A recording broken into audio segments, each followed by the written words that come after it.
black or blank screen on the Dell Precision 5820 workstation doesn't always point to faulty hardware. We will repair startup problems, restore Windows system files, and recover your PC. A lot of errors pertain to this problem, and we're going to go ahead and jump into what should hopefully be a pretty straightforward process, guys. And we're going to go ahead and jump right into it. So first thing I'd recommend doing would be to actually go ahead and boot to the troubleshooting utility on Windows 11. So if you do a hard power off 3 times in a row, Windows should automatically attempt to launch the startup repair utility. And if it doesn't find anything, it will give you the option to select advanced settings, in which case it would take you to a screen that looks like this. Now, if it does not take you to a screen that looks like this, or you're unable to get to that, you can also download the Windows 10 Media Creation Utility, or Windows 11. They probably will make a creation utility for Windows 11 at some point. And it doesn't really matter, you can actually run the Windows 10 utility on Windows 11 as far as I'm aware. And you should be able to run the troubleshooting utilities built in within it. So you just would go ahead and download it to an ISO file and then burn it to a DVD or USB. It'd have to be about 4 gigabytes or more. It couldn't be a small USB flash drive, and it couldn't be a CD. It'd have to be a DVD. And then you boot your computer from it. So depending on the computer manufacturer, you'd have to tap a different key on your keyboard in order to launch that menu, in order to select what boot drive you want to go off of. So it could be anything between the escape key, F2, F8, F12, for example, and those are the function keys on the top of your keyboard. So you may have to just do a little bit of trial and error. Shouldn't take you more than a couple minutes. Googling it would probably be best before you even begin. But anyway, we're ready to go ahead and jump right into it. So we're on the choose an option page. So these will look very similar whether you're booting from it directly within Windows itself, or if you're plugged in a USB flash drive with the media creation utility installed and you selected the recovery option. So when you are setting up your Windows 11 installation or Windows 10, depending on the drive you're using, there should be an option to repair your computer in the bottom left corner of the dialog window, one of the first screens that comes up. You go ahead and select that, and then it would take you to a troubleshooting screen like you see here. And you want to go ahead and select troubleshoot, reset your PC, or see advanced options. And then there are going to be a whole bunch of options in here that we're going to explore in today's video. The first one, we're going to actually go underneath advanced options, and then select startup repair, fix problems that keep Windows from loading. So go ahead and select that first.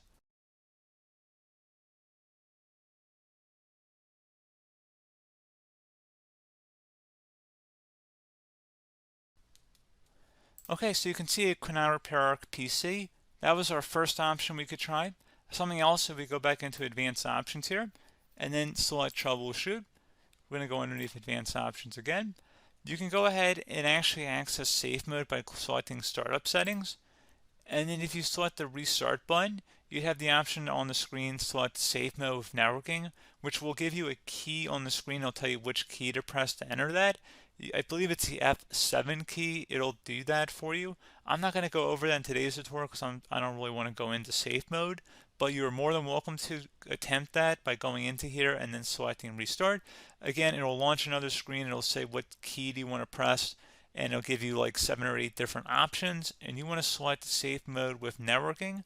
There's also an option for a command prompt too, but that's going to be something we're going to cover later in this video, and we don't even have to go through that in order to access it. So that's why I'm not going to really push for that, because unless you know exactly what's causing the problem, you probably don't need to go into safe mode. Unless you're trying to recover files, in which case then you definitely can go into safe mode, but we're trying to actually recover our computer here. So I hope that makes sense.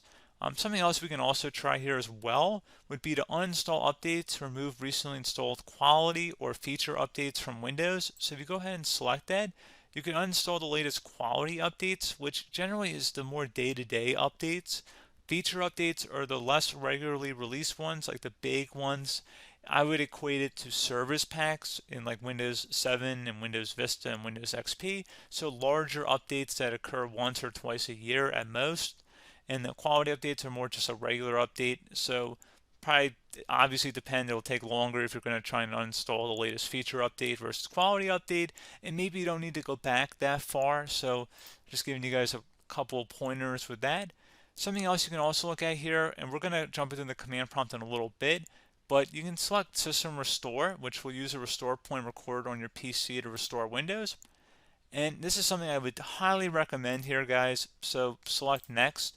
Assuming you have a restore point saved on your computer, you go ahead and select the most recently created one, and you'll select next, and then you'll select the drive. You shouldn't actually have to select the drive. You can scan for affected programs, but we're going to keep it all default here, and then we're going to select finish. So once started, system restore cannot be interrupted. Do you want to continue? I think we're going to select yes. I don't think we have anything better to do on our computer right now, so just give it a moment here to initialize. It will take a couple minutes to run, obviously depending on how large your hard drive is and how much is saved on the system restore point. So just give it a couple minutes here.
Okay, so you can see the system has been restored successfully.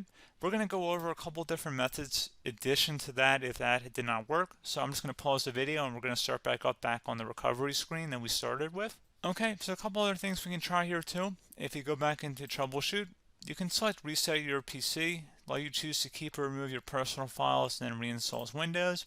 You can select to keep my files, which will remove apps and settings but keeps your personal files. You can also select remove everything, which will remove all of your personal files, apps, and settings. So this is more of a factory reset, the second option here.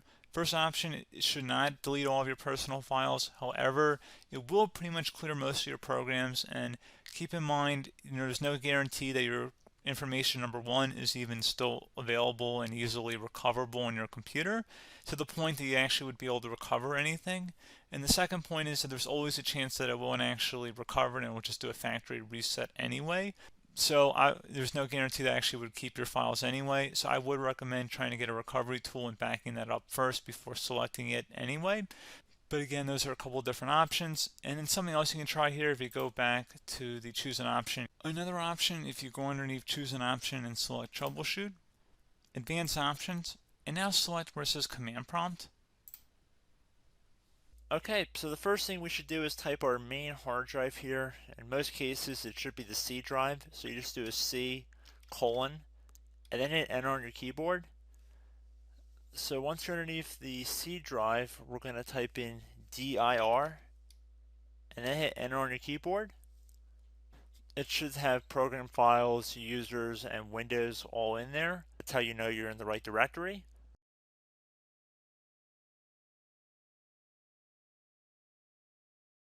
In some cases, it might be the D drive as well, so just keep that in mind.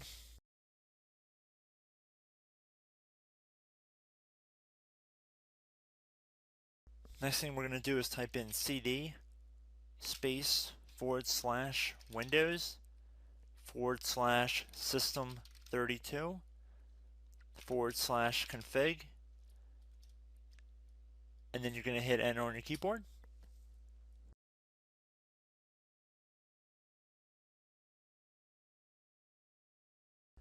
So now you're going to type md space backup. If you've seen other tutorials, it might also say to put down md backup. That's because the backup name is pretty common when you want to back something up. So you can name this whatever you want, doesn't have to be backup. So if you've already made a backup folder in the past, you could do backup 1, for example. So once you're done setting the name you want the backup to be called, hit enter on your keyboard again.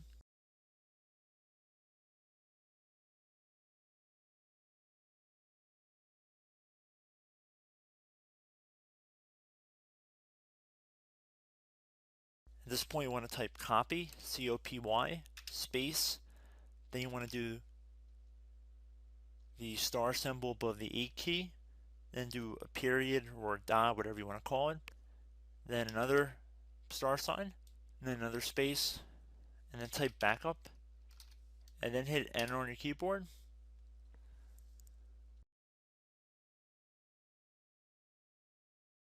Now you want to type cd reg back, R-E-G-B-A-C-K,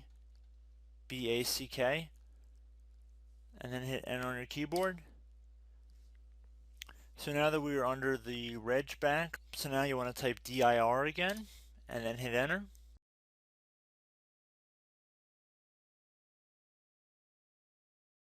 So now at this point we're going to type copy again. So copy, space, star sign,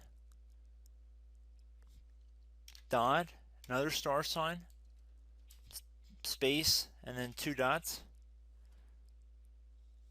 So we're going to type copy, space, star sign, dot, sign, star sign, dot, dot, and then hit enter on your keyboard again. So for overwrite, you want to overwrite all. So type A on your keyboard, so capital A, and then hit enter on your keyboard.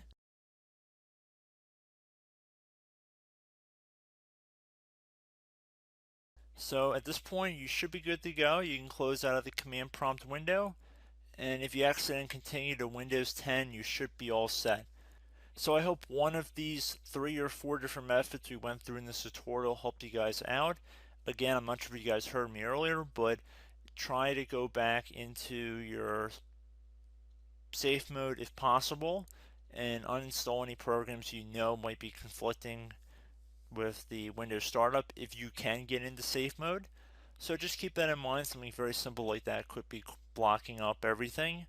So again, I hope this tutorial helped you guys out, and I will catch you in the next tutorial. Goodbye.